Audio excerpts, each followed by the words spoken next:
All right, here we go. Chapter 1, Section 3, multiplying and dividing integers. Okay, let's take a look at some notes. Make sure you get all these notes written down and some of the samples that we do at the end. Get all that written down in your notebook so you have it to go back on. Remember, it's probably best that you go through. You can pause, get the notes, and then go back and listen to the whole thing over, or you can just listen and catch the idea of what we're doing. Our essential question is, how do you multiply and divide integers? Okay, pretty straightforward.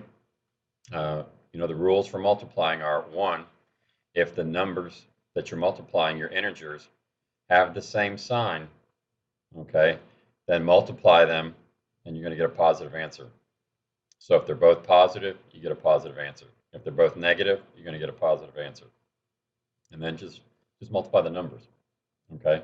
Remember, we've talked about this in class, integers are 0, 1, 2, 3, 4, 5 to infinity, and their opposites, -1, -2, -3 to infinity. So we're not dealing with any fractions or any decimal parts here, just the integer parts. Now, if the signs are different, you're always going to get a negative. So multiply the numbers, but if the signs are different, okay, then the signs will always be negative on your answer. So if you multiply a positive with a negative or a negative with a positive, you're going to get a negative answer, okay?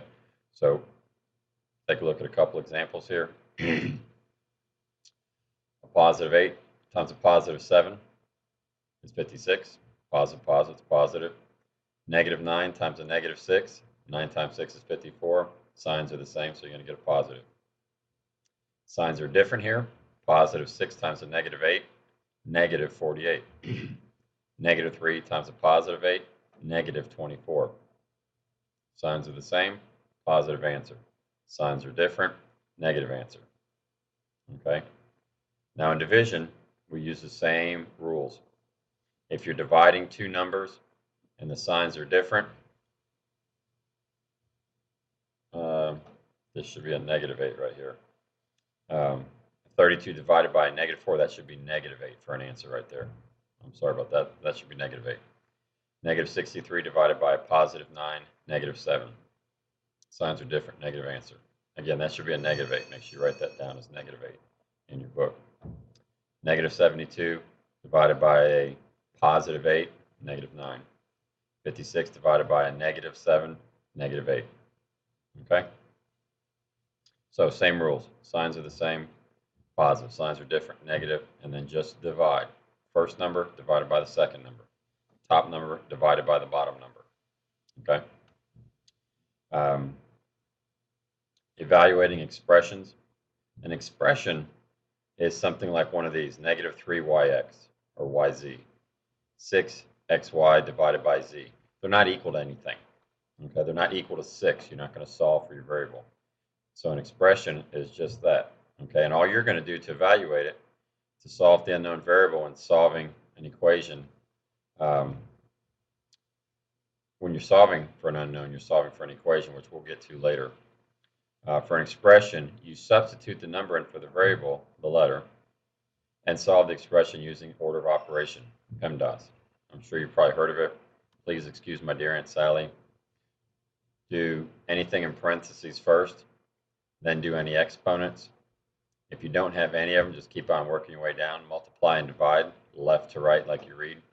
And then the last thing you do is add or subtract, left to right. Okay? So for here, it says evaluate if x is equal to 2, y is equal to negative 4, and z is equal to negative 6. So if we want to do this over here, so we've got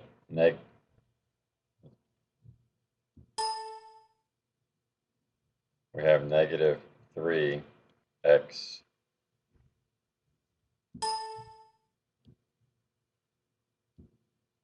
z, or I'm sorry, yz.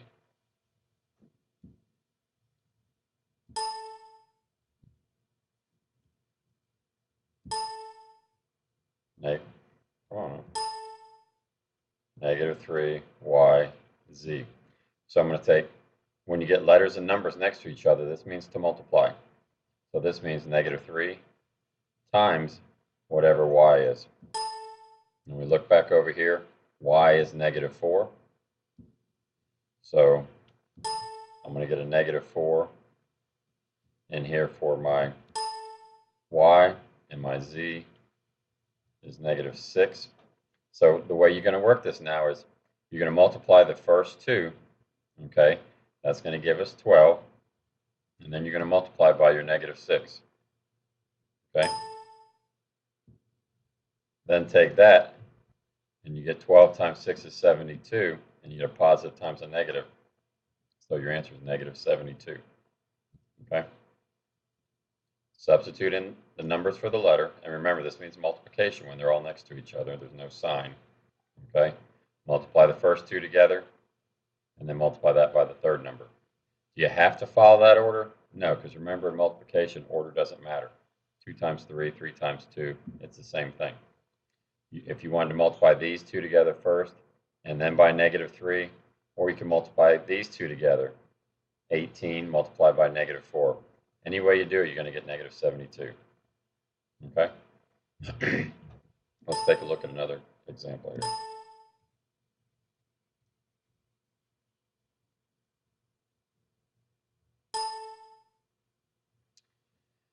Six xy divided by z. 6xy divided by z. You can write it this way. It means the same thing. Okay? Looking back over here, let's see, our x is 2. So let's substitute in. This is going to be 6 times 2 times negative 4 all over negative 6. Okay? So we'll work the top. We'll multiply this first. Please excuse my dear Aunt Sally. I'm going to multiply here. 6 times 2 is 12 times the negative 4 over negative 6.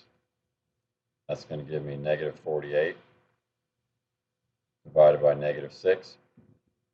6 goes into 48 8 times. Negative divided by a negative is a positive. There's my answer, 8. Okay? So there's a couple of examples. When you're multiplying, if the signs are the same, keep it positive. If you got a positive and a negative, you're going to get a negative answer. Same rule holds for division. Okay? So work those out when you come into class tomorrow. We'll hit a bunch of these examples, and then we'll get into some problem solving with it.